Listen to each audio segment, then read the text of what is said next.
Khalid bin Walid was the greatest general in the history of Islam who took Islam out of Arabia and defeated the superpowers like the Roman and Persian empires.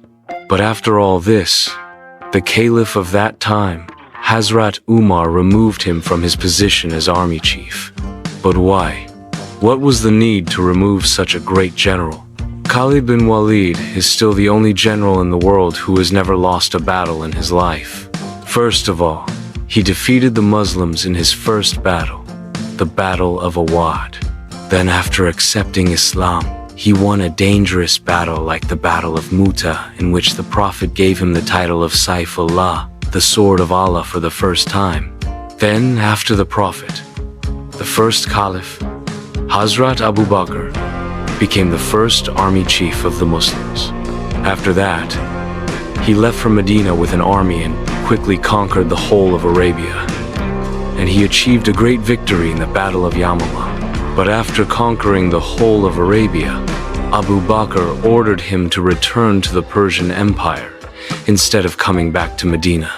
After reaching the Persian Empire, Khalid bin Walid again quickly conquered all these areas of the Persian Empire. But at the same time, Abu Bakr sent another army towards the Roman Empire.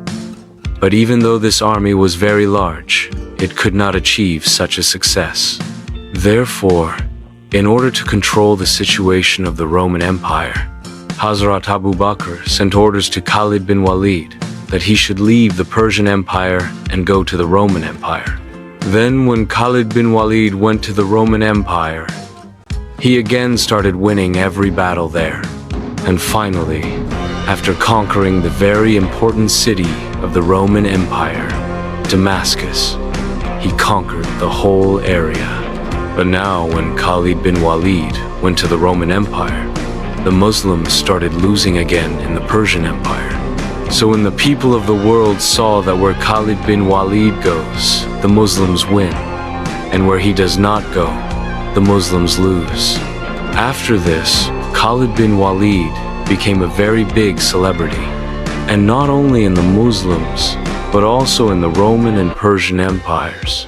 The stories of the conquests of Khalid bin Walid began to spread. Even an enemy general came to Khalid bin Walid and said that this story is famous in our area, that one day a sword was sent from the sky by Allah for you. That's why you are called Saifullah. After all these things had become common in the gatherings of new Muslims, that only Khalid can win the war. And apart from him, no matter what, Muslims cannot win the war.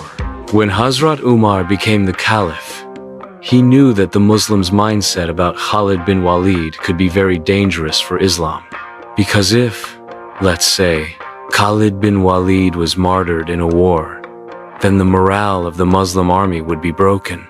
So finally, Hazrat Umar decided to remove Khalid bin Walid from his position as army chief to control these situations.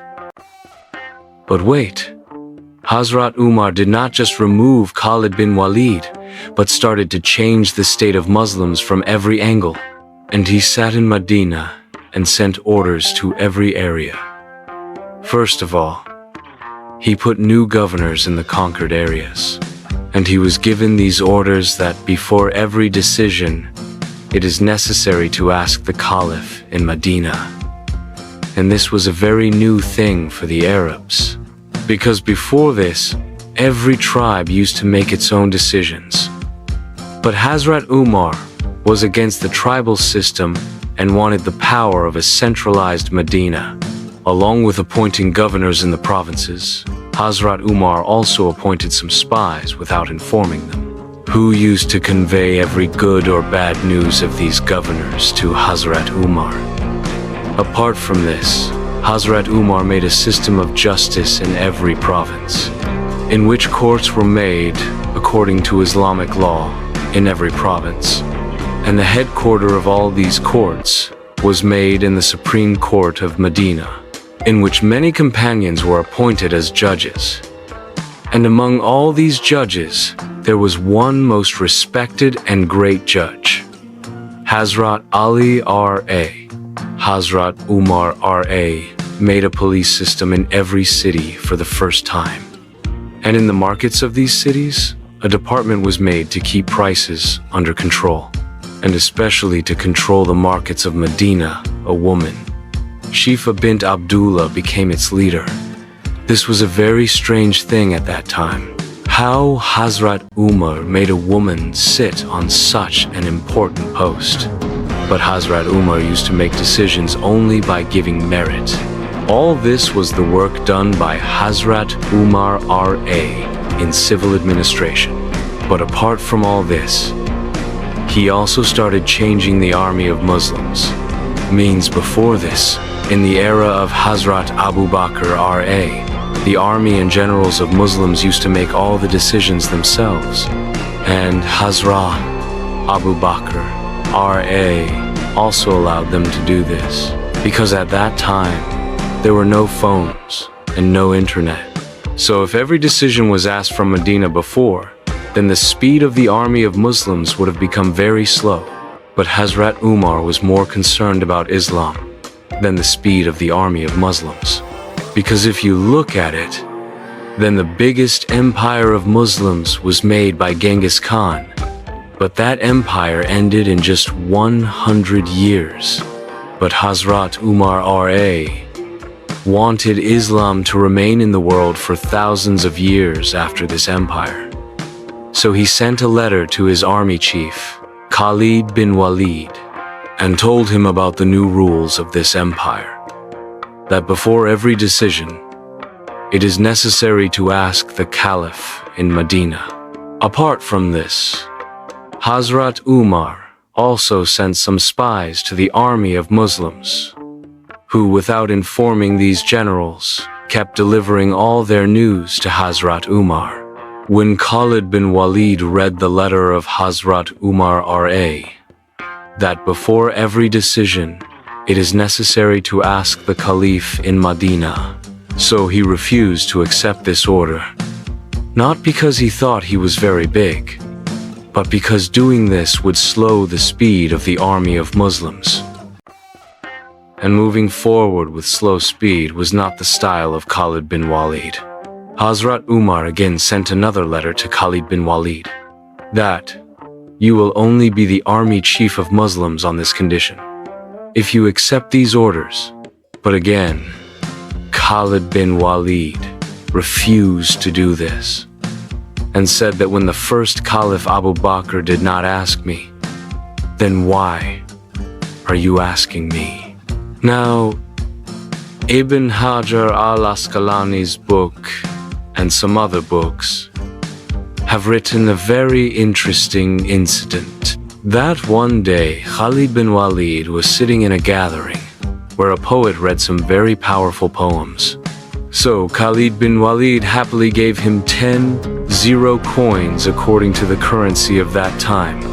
But when Khalid bin Walid did this, at the same time, that spy was also sitting there. And Khalid bin Walid did not do this secretly, but did it in front of everyone. That's why the spy of Hazrat Umar sitting there saw all this. And Hazrat Umar directly reported all this. Hazrat Umar was very angry at this act of Khalid bin Walid, and directly sent a letter to the second general of the Muslims, Abu Ubaidah ibn Jarrah, in which he wrote that if Khalid bin Walid has given this money to that poet from his pocket, then he has wasted this money. And if he has given this money from the wealth of Muslims, then he has cheated. In any case, it is permissible for Khalid bin Walid to remove his position from the position of army chief. And further he wrote that from today you, Abu Ubaidah ibn Jarrah, will be the army chief of the Muslim army. But Hazrat Umar did not remove Khalid bin Walid from the Muslim army. In fact, he lowered one rank. And even after this, he was the second in command of the army. When Abu Ubaidah ibn Jarrah showed Khalid bin Walid this letter of Hazrat Umar, so it should have been that Khalid bin Walid would have been very angry. That all his hard work, that is, first conquering Arabia, then conquering the Persian Empire, and then After conquering the Roman Empire, he is being given this reward. But, after reading this letter, Khalid bin Walid said to Abu Ubaidah, "We heard and we obeyed." And without showing any anger, he said to Abu Ubaidah, "That from today I will be the right hand of yours." That is, the army chief Abu Ubaidah ibn Jarrah. Today we consider this to be a very normal thing, because he was a companion. Of course, he had to do this, but if we look at the history of all the great generals in the world, then this has never happened in history. Whenever a leader in history has tried to remove such a powerful general, then that general has always rebelled or tried to rebel. For example, before this, when the Persian Emperor Khosrow removed his general, then Rustam rebelled against him. And the general of the Roman Empire Pompey also rebelled. And even today in the modern era, when Pakistan's Prime Minister Nawaz Sharif tried to remove his powerful army chief Musharraf, then Musharraf removed him and took over the whole country. All these generals had no place in front of Khalid bin Walid, because Khalid bin Walid is still considered one of the biggest generals in the world. But when Hazrat Umar removed him from his position as army chief, then despite being very powerful, he did nothing. And he accepted the orders of his leader Khalifa. At that time, Muslims were in a very difficult situation. On one side Romans, and on the other side Persians. And if Khalid bin Walid had also rebelled, then the empire of Muslims was at risk of being destroyed forever.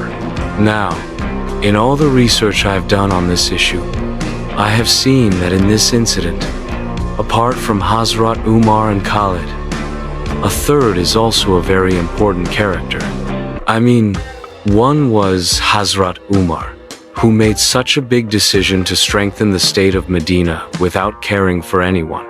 The second was Khalid bin Walid, who despite being such a powerful general, did not take any step that would harm the empire of Muslims. And the third was the public of this empire. After being removed from the position of army chief, one day Khalid bin Walid was addressing a group of Muslims, in which he stood in front of the Muslims and said that I was sent to Syria to conquer Syria. And when I conquered the whole of Syria, then Umar removed me from his position. Now, as soon as he said this, a common soldier from the Muslim crowd stood up and he said, "O our leader, do not say such things, because these things can cause disorder." I mean, at that time, the general public of this empire of Muslims was so aware that they knew this very well, that no matter what happens, a leader is a leader and a general is just a general. By removing Khalid bin Walid, not only they, but a confusion spread throughout the Islamic empire that why did Hazrat Umar remove Khalid bin Walid at such a difficult time, due to which a lot of misunderstandings started spreading among people, and people started saying strange things. For example, some people said that it is possible that there was a personal fight between Khalid bin Walid and Hazrat Umar. That is why Hazrat Umar removed him. And some other people even said that it is possible that Khalid bin Walid did some corruption. But again, the network of spies of Hazrat Umar was so strong that they already knew about this confusion of the people. So Hazrat Umar ordered the Muslims to gather in the Masjid-e-Nabwi of Medina. And then standing in front of everyone, he clearly said that I, Umar bin Khattab, did not remove my army chief Khalid bin Walid due to any personal enmity or corruption, but only because of the great victories of Khalid bin Walid. People started trusting Khalid bin Walid instead of Allah. And I want to show all Muslims that in any war, victory comes only from Allah, not from any human being. And then he also mentioned all these things in letters. And then these letters were sent to the governors of every province so that no Muslim could raise a finger on the character of Khalid bin Walid. And after this incident, he also married Khalid bin Walid's widow sister, which clearly shows that there were no issues between Hazrat Umar and Khalid bin Walid after this incident. People listened to Hazrat Umar and agreed. But now there was a big challenge in front of Hazrat Umar, that now it was necessary for him to win every next war. Because if Muslims started losing wars after the death of Khalid bin Walid, then people would have always misunderstood this decision of Hazrat Umar.